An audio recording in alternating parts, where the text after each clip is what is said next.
Well, hello, Arisht agus Falcha, Arash go music at Madden's. This is a weekly podcast from upstairs here in Madden's Bar in Belfast. I'm Lynette Faye, and this week our podcast is sponsored by Pizza Works and Madden's Bar, so thanks to both of them. And on this podcast I get to have the chats with members of the traditional music family, and no shortage of stories and crack in this snug when we get brilliant people together.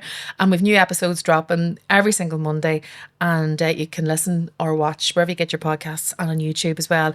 And thanks a million for listening. And if you're discovering the podcast for the first time, well, there's loads of episodes in our back catalogue as well, so have a listen, rate the podcast and subscribe as well, because it all helps us. And also let us know if there's anyone you would like to see in the snug and hear their crack here on Music at Madden's. We need your support to keep the whole thing going as well, so there's loads of ways you can support us, and do drop us a message in the comments. But that's enough from me, because this week we step into the mysterious, curious world of Hurtan. And this is a 4-piece trad-tronica band who released their first album at the end of 2025, and their live performances have fast become the stuff of legend and are now officially award-winning. So congratulations to all. Falcha Rove, Stefan Ola, Juan Katrina Nigurbin, Mia Lewin Nigonal, Agus, Anna Polini. Falcha Rove, it's great to have you. Finally in the snug. We've been trying to make this happen for a long time. Yeah, we have. We're busy people. You're busy Hurtans. Yeah, busy hearers. So we're here on the 11th of January. It's a Sunday afternoon, and socials are absolutely hopping because you kept something very secret. And last night you ended up on the Tommy Tiernan Show on RTE1. It's all over socials today. So where did you watch it and what was the reaction? I missed it. I watched the interviews, and then I was like, oh, I need to go to bed, and then was still awake by the time it was on, so kind of watched the video back after the fact, but I missed it. So where did you watch it? Yeah, I was in my man's house watching it from behind the sofa. Like that there? Yeah, literally. Hands covering your face. But no, it was. I mean, these two obviously smashed it, so it was really nice to see. And yeah, it was class. I was able to manage watching it all the way through. I know it's kind of hard watching yourself back in those situations, but no, it was class. I think what strikes me about it is that, you know, we live our lives through video and through social media now at the minute, but yet there was still a magic involved in you being involved in that particular programme last night that was broadcast on telly for all to see. You know, what is it about that, you know, again, made you all a wee bit kind of cringy and nervous and, you know, all those feelings? Probably the serious faces that we do. I think, you're always your own worst critic as well. And it's hard to get a good balance between the electronic side of things and the trad instruments and the vocals, which is something that we didn't have control over. So you're kind of relying a lot on other people to know your vision as well, you know. It's also it's also not like, you know, you're in a studio. It's kind of like we're used to performing in front of live audience and feeding off that, and there's a lot about our, I guess, gig that, you know, is just about that live kind of element to it. So trying to recreate that, and then just, you know, it just feels a little bit false. So it just it didn't feel right. And then so I think that comes through and was like, what's this going to come across like, you know? No idea. Like, does it translate as well on TV, like that kind of situation? Because what you're doing is there's so many elements to it, and in a context of that, it feels like it's a feeling, and when you're not feeling it and it hasn't landed and it hasn't all clicked together, that makes you, I can understand why you're nervous, you know, thinking to watch that back. But it's interesting when you're saying about, you know, getting the whole thing right there, Mia, when there are so many different things to consider with Hurtan. You know, you have the costumes, you've got the dancing, you've got the singing, you've got the music, you know, you've got the electronics, you've got the trad instruments. There's so much going on there. So much to go wrong. But there's moving parts. But is there though? Because I also think that, and I think I said this to you before, and the first time I ever spoke to you as Hurtan, was the name itself lends itself to giving you that space to kind of try and, you know, be mysterious, do things. You know, there's a space there where you can be experimental. So I'd love to hear about the whole concept and how it has evolved, I suppose, since you came up with it at the start, because I imagine what Hurtan is now is not what it was when you initially got together, or is it?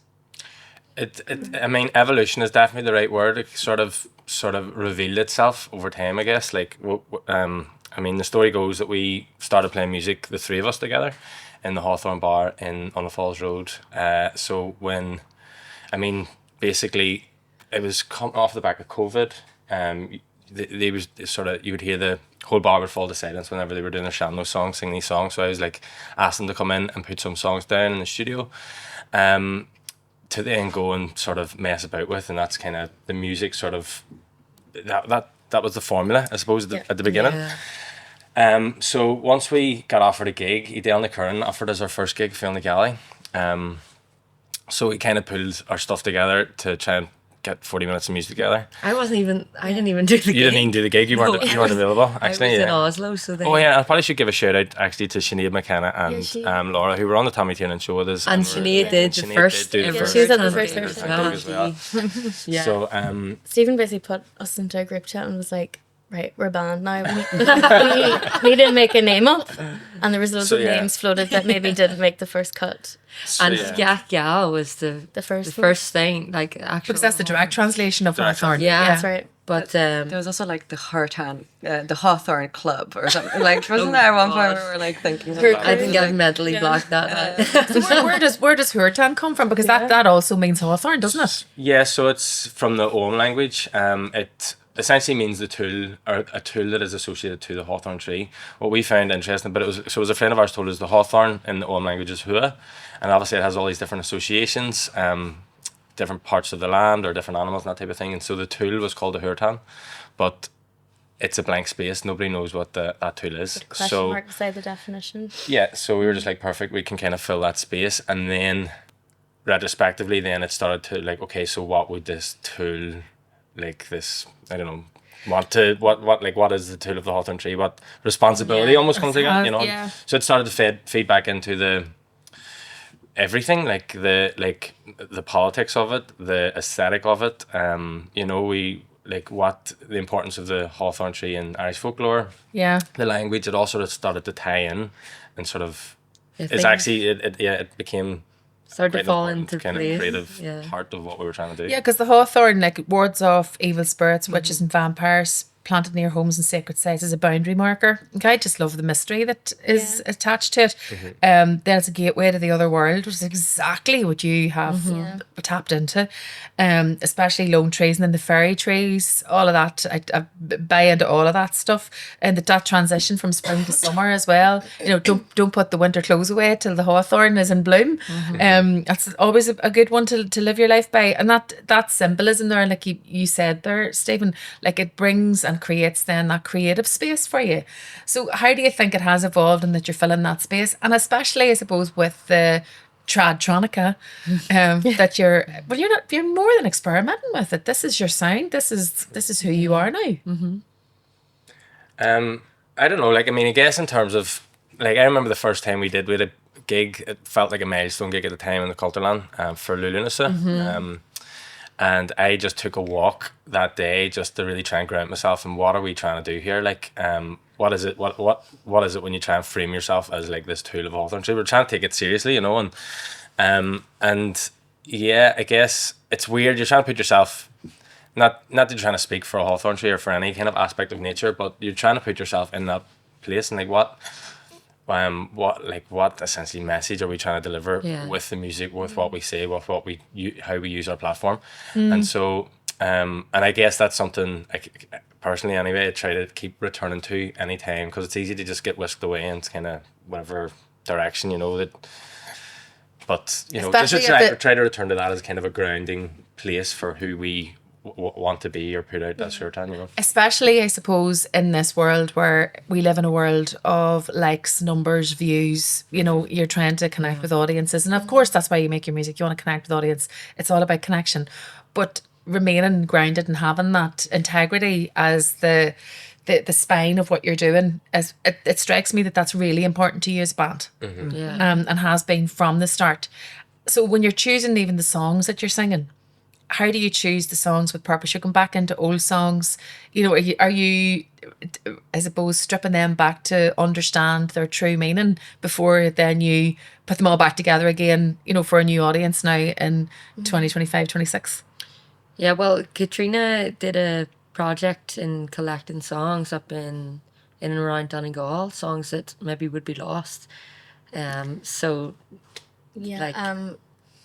like, I guess I did a master's before, or just actually the year after the lockdown, 2020.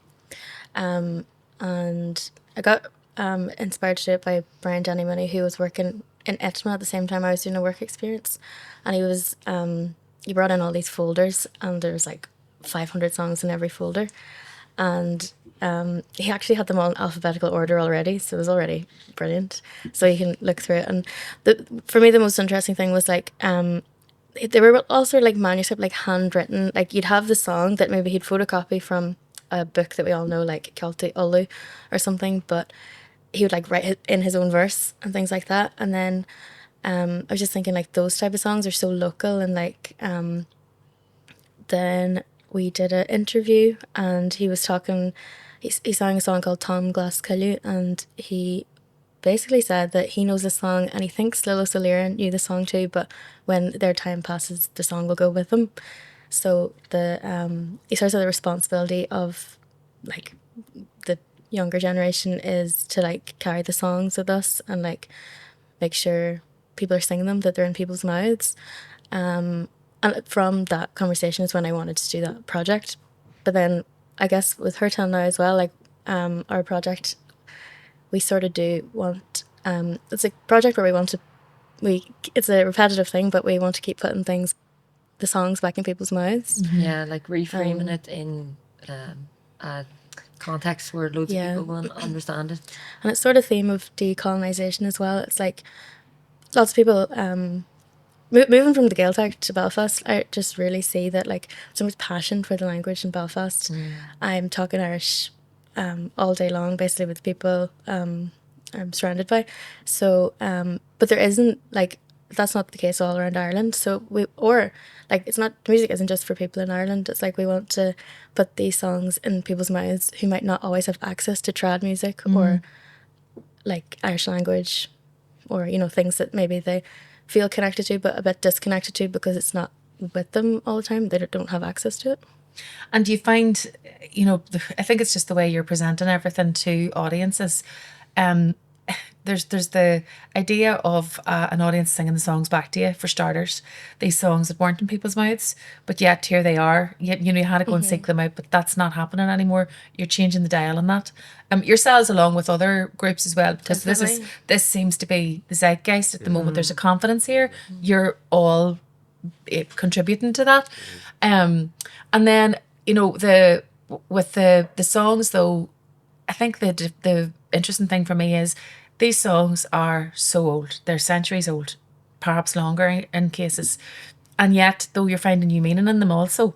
And I think that's bound to be exciting for you. Yeah. Definitely. We're in some of the songs we're like drawing, like Banner the Hell, for example. We decided at some stage along the journey to do the theatrical part of the story. But I know between ourselves we all have these ideas of like what the story is, but the audience sees something different. I remember one time someone said that we were like doing something with a baby at one stage, not a real baby, like a bundle Like of it was cloth, a bundle basically, of random bits of cloth. and so we see it as like, you know, the two sisters story, or maybe it's like an inner battle of, you know, two sides of yourself. But someone actually said to us from the audience perspective, they thought it was some reference to the Magdalen Laundries, and we hadn't even thought of that at that stage. So Which it could be. yeah, We can interpret it everything differently. different ways, yeah. I saw you getting really excited there at the mention of interpretation. And but you know, because you are you're coming to the project from an artistic perspective, dancing a different expression, and also from your background is from a different country as well, coming to these songs. So I think that you know, you just bring so much different energy to this, and also another viewpoint which is bound to help the product that you're trying to present. Yeah. Do you know? Yeah, I mean, what my viewpoint would be as a as I guess an outsider coming in, Yeah. but also someone who's been I feel like adopted, by Ireland. trad I've music been very much scene. shaped. I play trad myself, and I moved here to learn trad like when I was 20, and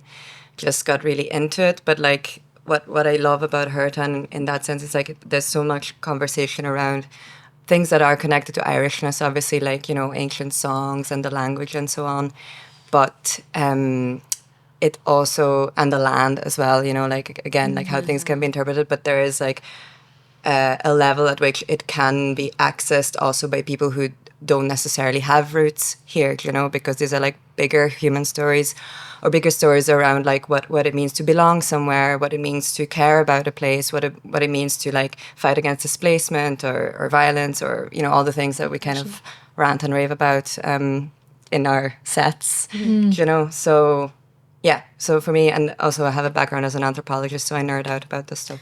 Yeah. Quite a lot. A visual anthropologist. So Yeah.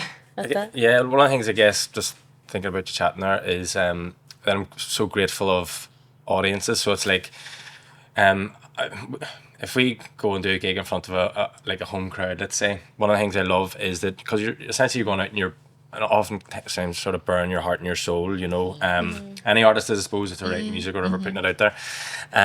And so when that resonates with someone, you're kind of identifying that same little part of them that, it's like, we've got this in common, this is a shared kind of thing.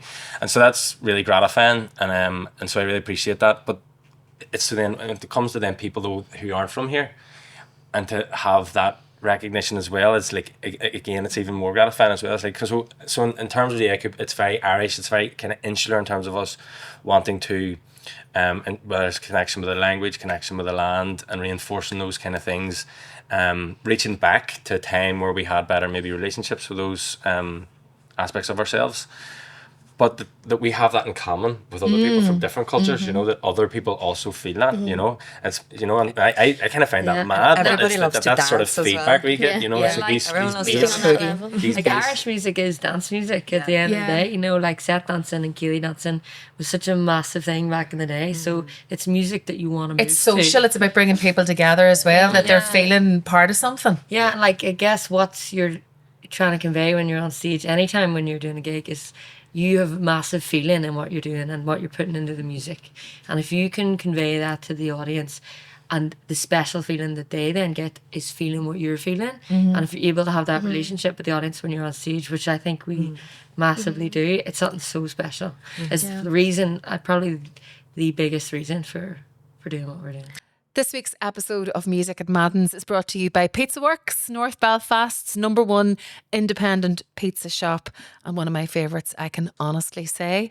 It's an unfussy restaurant and it whips up classic and signature pizzas. There's chicken wings, goujons, all the dips, and all done with personality as well. Speedy delivery or collection 7 days a week, and you can follow on socials. Pizza Works, North Belfast. This week's episode of Music at Madden's is brought to you by Madden's Bar itself, the home of trad in Belfast City, where you'll find live music 7 nights a week. And as well as that, let me tell you what other things go on here in Madden's. Wednesday night is dancing night, set dancing and step dancing. Thursday nights, it's Gaelic agus Pinty. Slow session on the first Monday of every month. There's a teenage session on the first Sunday of every month. Kids come as far as Dublin to take part in that session. We have the Sunday Song concerts upstairs here where we record the podcast on the first Sunday of every month. Ishka Vilfarsche, the Whiskey Club, is on the second Monday of every month. And of course the Music at Madden's podcast, which is recorded here at least once a month. And the proceeds of the podcast go towards the Madden's Bursary Scheme, providing summer school scholarships for children and teenagers to music schools, festivals and Irish language courses in the Gaeltacht. So keep up to date. Follow Madden's Bar on socials, particularly Instagram and TikTok, and follow Music at Madden's as well for the crack. So when you say that Irish music is dance music, right? Yeah. You're 100%. But Irish music hasn't always been this kind of trance electronic music. No. Oh yeah, no, I'm talking Keeley's. Yeah, dances. no, I know, but you're also pressing refresh on that massively with your work as Hurtan. And like I remember when I heard, I think it was in Vanity House, the first track of yours that I heard, and I was like, wow, somebody has done it finally. But it was sitting there waiting to happen, because if you look to Scotland, it had been happening for so long in Scotland. Nightworks were at it, Pete Bog Ferries, elements of it, Shugal Nifty adding, funk, just fun into the music that they were making, and now you see it with bands like Valtos as well, and there's loads more, and I'm not sorry if I haven't mentioned a particular favourite, but it was just like, it was waiting to happen here in Ireland with our music, and you've tapped into it, and it works so well. Did it take much work to make it work like this, to make the songs work like this? Well, like Stephen had been working on electronic music, wanting to get into this area of things for a long time. I guess like, I mean, everything you're saying there, like I spent so many years going over to Celtic Connections and just drawn such inspiration from the music that was coming out of Scotland. Like it's incredible, and like we had the confidence they had. It was just like, and again asking that question, why is, like, looking around at the incredible musicians that exist around us here in Belfast or in Ireland, and going, aren't these same sort of, I suppose, like, projects happening here? Yeah. I didn't really understand why, because it's not that there's any sort of gulf in talent or anything, it's like, it's just, I don't know, it just seemed, so I guess that's something like I always wondered about. And then whenever essentially COVID came along, I had a like a lot of people had a bit of a break time on your from hands, like just like Also, time your on your stuff hands, was and stolen. oh yeah, that's right. Well, that motivated me in a different way, in that I wanted to stop archiving things, so it's all good sitting and writing stuff and it just accumulating on your computer, but so whenever essentially I had like the privilege of sitting down and starting to work with these two, I was just like, I'm just gonna I'm gonna put stuff out. I'm just gonna and so that's how that happened. But it like drew a lot of inspiration from those bands in Scotland. Like we had the privilege of meeting Nightworks, who are definitely heroes of ours, like just a couple of weekends ago before we Christmas. met them. We were supporting the Mary Whoppers over in the Barrowlands, and Katrina was also playing with the Mary Whoppers 5 nights in a row. But we booked tickets to go see the Nightworks documentary over in Glasgow before the fact that we got asked to do the support slots in the Barrowlands. We're going to come in. Privilege of meeting them, like it was Nice synchronicity, yeah. Yeah. It was like we were expecting to go and be gushing all over them, but they were actually gushing all over us. Fantastic. We were like, you know about Hurtan? Such a full circle moment. Like I've loved Nightworks. Like we all have it, like since I was so young. Like, and I think the first time I went to a festival, Nightworks were playing at it, like and they're now disbanded. Hopefully not for ever. long. Didn't know that. They disbanded last year, but they're like they just have families and all now, and Things life change. gets in the way. Yeah. So sad times. Yeah, but you're all at a place where it's all happening. There's a massive treadmill going here for all of you, collectively and individually as well. Like Mia, you landed in here today with a suitcase. Now, I have to say, it does look like you're heading away for 6 months, but you tell me it's 3.5 weeks. 3.5 weeks. We'll bring everything just in case. I worry I'll forget something, so I overpack. Like I have 5 pairs of shoes in there, but I'll wear one of them like for 3 weeks. It's always the way, but you're heading away with Bird now on a tour, and then you mentioned there you're in the Mary Wallopers. Yeah. Allegedly The Mary Wallopers. Well, you're making. There's one thing that is certain, no, Katrina. You are making single-handedly. You are making the piano accordion sexy again. Yes, I know. Let's go. I'm telling you. I know that was actually my plan all along. The agenda. This is the Someone ploy. said to me a while ago, this was like early 2023 or something, like before Hurtan was maybe just started. I was playing with Lonesome George, and basically I was in a few different bands already, but someone said to me, you make it look like there's loads of piano accordion players, but it's just you in every band. Changing costumes. Yeah, I guess. But it is actually a really cool instrument. Yeah. And you make the case very well, Katrina. Very well indeed. Do you know, I was Round of thinking, applause, please. like, if we were, like, when you start a band, sometimes you think about what you want your instrumentation to be, like how many certain instruments you want, like 2 flutes and a piano accordion. Let's go. No, we're just like, yeah, we're all best friends, let's go. Yeah, but it's working. And then No, it works amazingly. but then with Hurtan as well, there's the aesthetic of the whole thing, right? And there's the look. And you've been very adamant about that from the start. So where did the masks come into the equation? When did they come into the conversation? The idea as you were to present yourselves as this band? Is that all down to you, Anna? No. I mean, again, like so many answers, I was like, it just kind of happened organically, and like one decision followed another. But I remember it was the first time we wore masks was I look back on the gig that we didn't feel in the galley completely. Oh yes, you were wearing that fluffy Stephen was wearing bucket hat. a leopard print fluffy bucket hat. It was awful. Anybody have photographs? I do. It's just when you just basically really they ready to go. haven't figured themselves out It's a yet. bit like Jamiroquai sort of But vibes. So it's like Yeah. but like we did a gig Virtual at, insanity, we did yeah. a gig at Stendhal, Grania Holland. This was 3 weeks later after the leopard print. Was doing a thing called Douse of Dannon. Grania Holland, Elsie, That's what it was. bunch of the Yeah, the Douse of ones from Dannon. Anna's Arch in Stendhal. Yeah.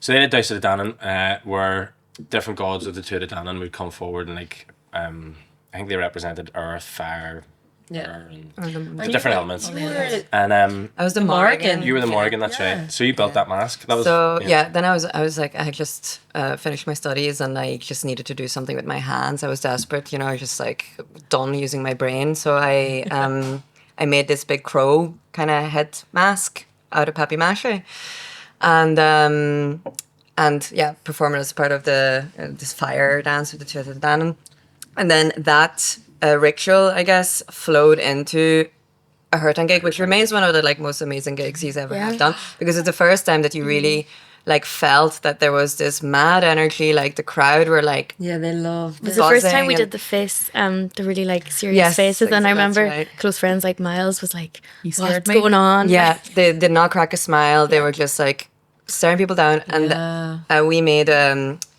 ram skull we made mask, this ram right? skull mask, which is still the one that is used today for It definitely Stephen. needs updated, but we just haven't got Yeah, it's falling apart now. Like it's been 3 Can't believe years. it's got that far. Stephen can't see out of it, can't hear when he's got in years in, so he's like, was that a good gig? I didn't see the I audience. can't see to people. trust. I can hardly play Maybe with that's a flute. good thing, You're just in your Just own looking at the floor the whole time. Yeah. I'm just practical. But We didn't want to Remember chance it that, by changing it. Stendhal gig, I didn't have my in-ears and I had to wear those big hats. So like that was hectic for me. It looks ridiculous, like these massive headphones. You know, and it was like small stage, but we made it happen. Yeah, like. trying to be pagan, but also But why the paganism? Why lean into that? Why lean into the ramp? You could have done anything with this, because again, I've gone back to the start of the conversation.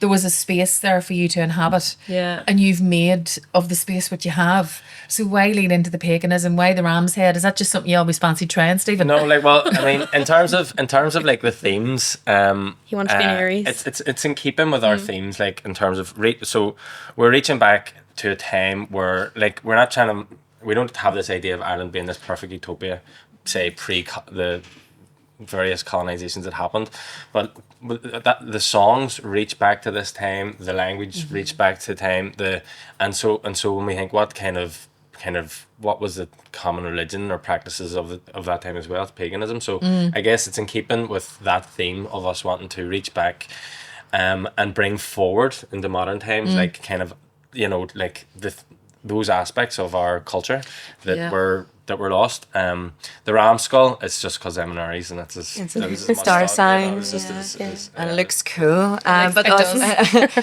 it's like being playful as well with these ideas, with these kind of associations people have. Like not I should being also super accurate should necessarily. also say drew a lot of inspiration from the pagan rave. Billy McGuinn's pagan rave. I was lucky enough to see it at Body and Soul, and it was like a transformative yeah, experience. Stephen and I were there together at that time. Yeah, that's right. The three of us were right at the front. No, I know. Is that the time? Was it? Is the magic about that though? Because I've never been to one, and I'd love to go to one. Yeah. Lost all But a lot of people say that it's the idea of once you put the mask on, you just become someone else, and Yeah. you become you. 100%. That's who you. And it's not that you're hiding, but it gives you just that freedom of expression. Yeah, like there's times where I Katrina and I obviously have our faces out, but I wanted to have like a veil over my face at the start or something because I felt like I could get more into character then. But whatever way, it's just developed. We decided that we would kind of be those entities. Sometimes I feel like that is my mask though, like because I feel like I'm so fully in that thing, not cracking a smile, that I am wearing a mask. It's not my usual face. It's not you. The character.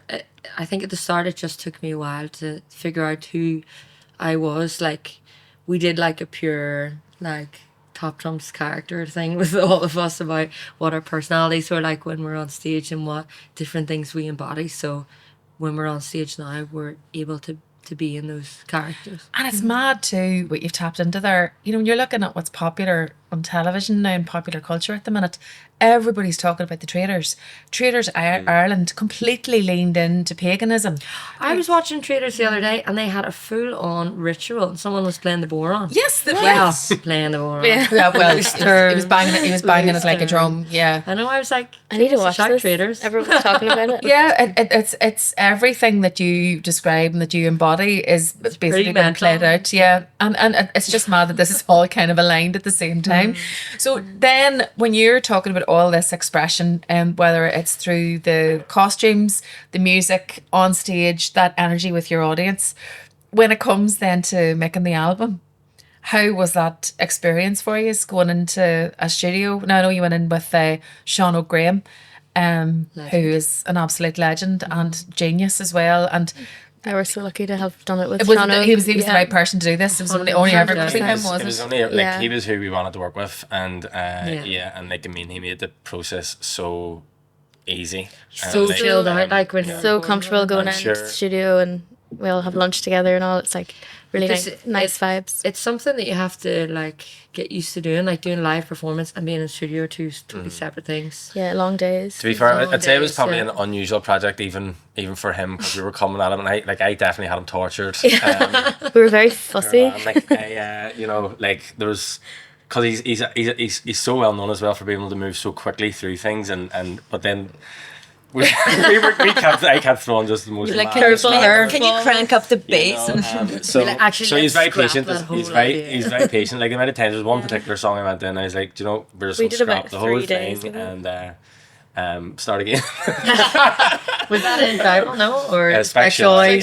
Spec Shoy was in the back burner for like since we first started. Yeah, had to torture. I know.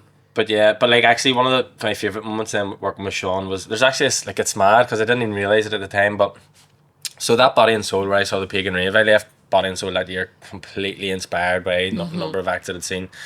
I went in the studio and wrote a track in tribal, but it didn't feel fully complete. But I started working with Sean Oak. He'd mixed like Banner Hall and stuff at the time, so I'd sent it to him and I was like, look, I just feel like you could run at this, right? At the time he's like, look, I've got too much on, not really able to like write anything. They're like, fair enough. So time passed, we kind of had it, we were playing a version of it in our life. So many different versions. It was one thing, it developed. We were working on, but it wasn't like, it just never really felt right. And then when we brought it to the studio and we recorded the way we had been performing it live, and I heard it back, I was like, that doesn't feel like what I envisioned back whenever we first wrote Body and Soul. So, and just sort of in passing, as I said to Sean, I was like, look, I'm just gonna take all those melodies out, I'm gonna try and write something else, and then if you want, you can maybe have a run at it yourself. And then he sent me this clip, but it was after Body and Soul. That was after Body and Soul this year that I had that I sent him that message. Yeah. Just immediately after, like within the week or two. And so then he sent me back this clip that is now, he's since then went and wrote the full like melody to in tribal. But it was just mad because that's when I realized, like, oh my god, that's the same track I sent you 2 years ago that you've now ended up writing on anyway. Do you know? It was always meant to be. So that's probably one of my favorite tracks. Because I did wonder when you chose to go and record with Sean O'Graham, was it always part of the plan to have him? Not at all, no. Play on one of the tracks, cool, you know. Always loved yoga, like, and I know, and like that track has been through so many different versions. Like it'd be the day of the gig, and Stephen's like, do you know what? Actually, how common is this crazy counter melody thing where you come in on the 10th beat and you do this weird harmony to it? And apparently not easy to work with. That happens, I think, most gigs. Stephen, here I actually just wrote a new tune. Yeah, learn it. Tune. Let's have a really elaborate choreo, me and the other dancer for it. Oh, it's as gone well. through the motion. Oh yeah, that was the first one you came on for in Tribal. Yeah. Yeah. It was like just something The Lulu that Institute. hadn't fully found itself and was just. And are you happy with it now? changing. Oh, no, it's good. my It's favourite. that's it. It's a banger. Such a good tune. It's also only called Tribal because Stephen accidentally typed an N on front of Tribal. It's like freaking out. Still, it's good. It's like everyone's like, oh, mysterious But name no. title. No, Yeah. Something that's not accidental on the album is the Dornson Air track, and your reverence and gratitude to Ronan McAwee for everything that he has done for not just yourselves personally, but for young musicians, for the Irish language, and for, I suppose, this movement that we're all reaping the benefits of a lot of work that he did over the years, like the Tarracha Gaelic, Harshan Aber Spoadista, Harna Blianta. Paving the way. Nobody was passing any remarks on this. It was a really underground, small thing. The Cabaret Crackle Show was there, always encouraging young musicians to come up, give it a go, express themselves, be creative, be who you want to be. Do you feel now that yourselves and this whole movement, that you're kind of reaping the benefits of that enthusiasm and 1000%. encouragement? Yeah, like I don't think the Irish language music scene would be at all what it is if it weren't for Ronan, and I think everyone. I think if you look at the feeds Grad that. and Nos and who gets nominated and things and all the different like genres of music that Irish is now part of, and it's not just traditional music, I think. They every genre there is in the Irish language. There's hip hop, there's pop music, there's Jazz. punk music, jazz music, Reggae, reggae, big one, Tradtronica. Tradtronica. And that is really all thanks to Ronan. Like 1000%. we've all been up at the Cabaret Crackleches, like, and that was a space. Like Kneecap did their first gig there, like, you know, that was a Crowd space. surfing when there was like a foot between them and the roof. But yeah, and that's all thanks to Ronan, really, you know, and that's why Yeah. Tommy Tiernan Show.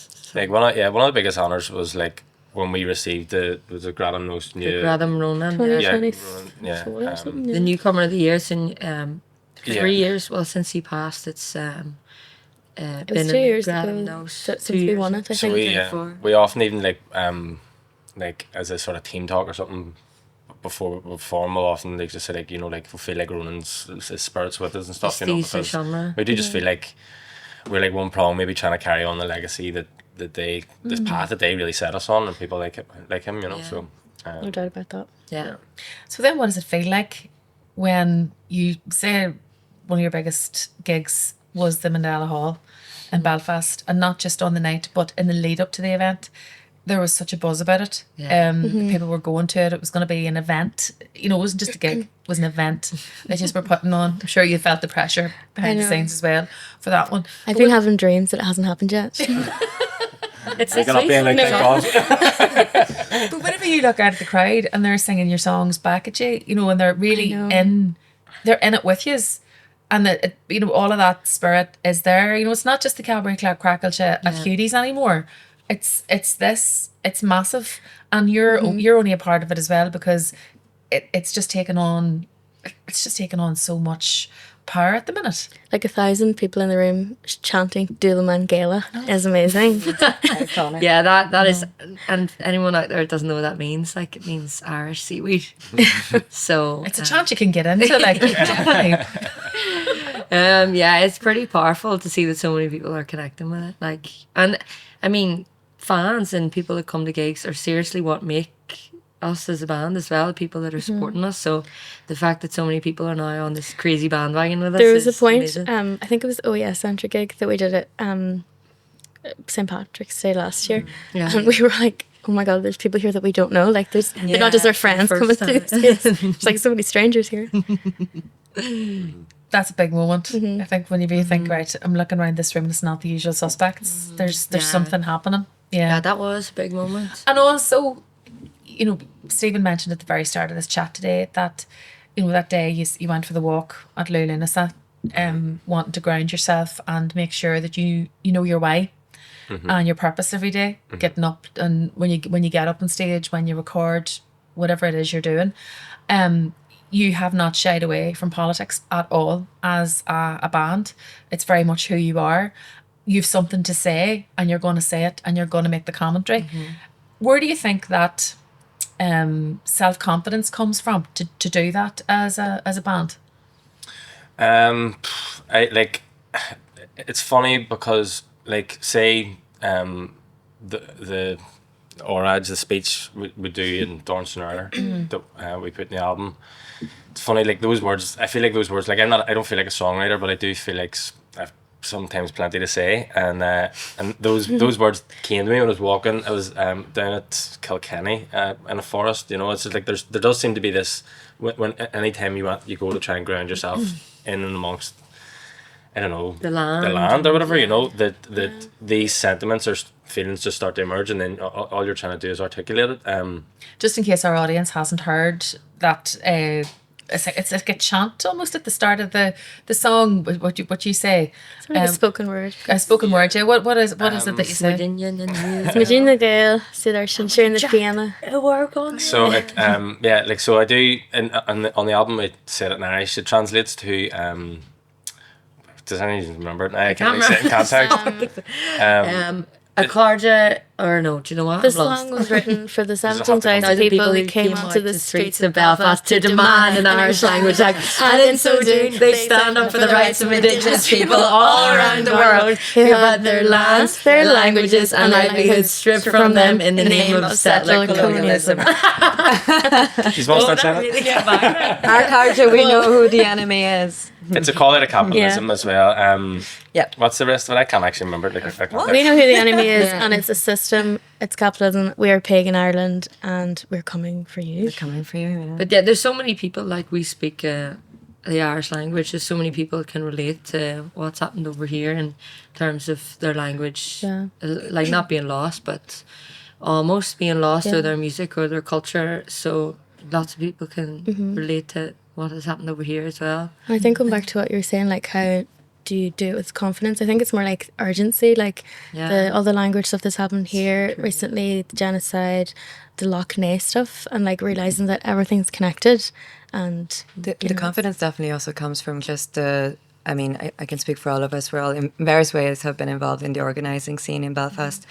And the movement for Palestine, and also obviously the Irish language, you know, and I can just see so many like ways that all these movements are linked, even within our like small city, you know, and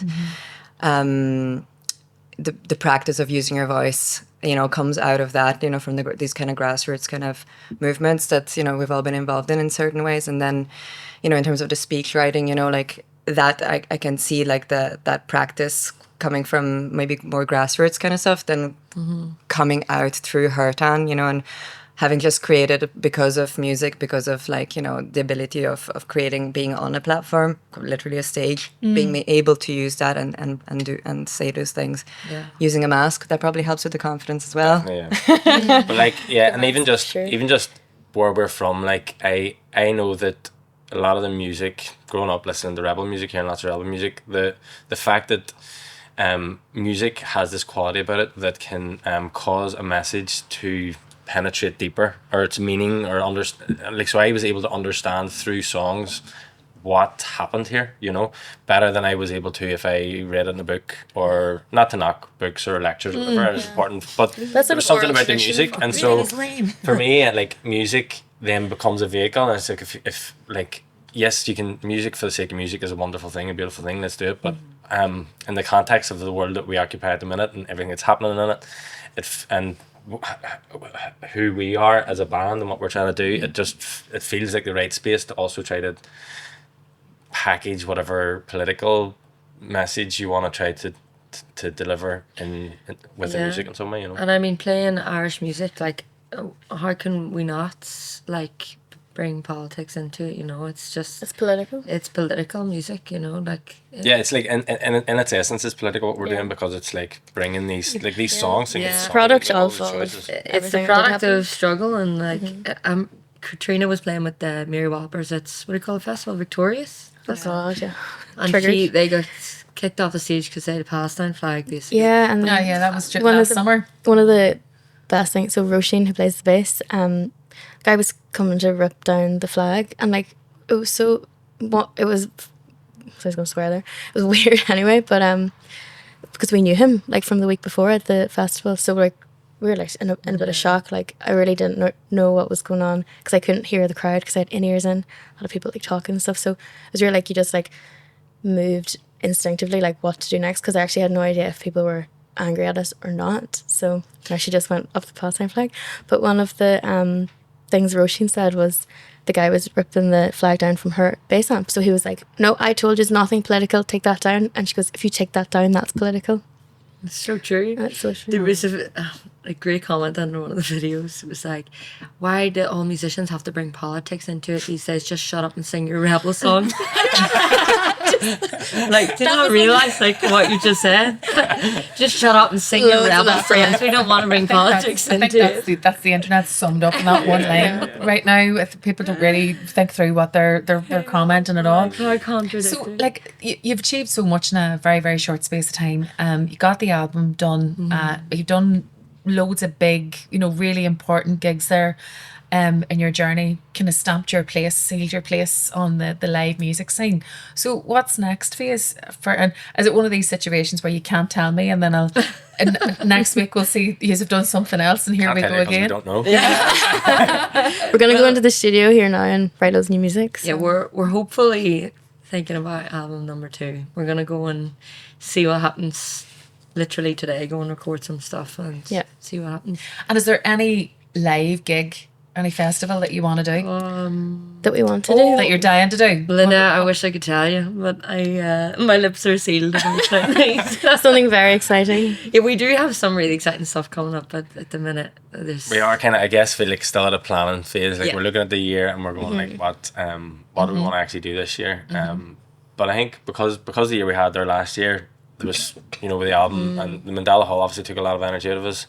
The album. We're kind of just actually going back in the studio because most of them songs even we pulled them together. They were recorded in 2022. Gig, that ago. was like often maybe the extent of the amount of thought that we put into it. So now we have a bit of time to go back and even just research and really give a bit of thought to what we want to do in the studio. But hopefully we'll be busy with gigs as well. If is there any festival that you want to do that's just put it out there? I really like All Together Now, and All Together Now was great. I really like festival Open Ear as well. Seems incredible. The Katrina was there last year. I haven't been, but Open Ear would be amazing, and I love All Together Now as well.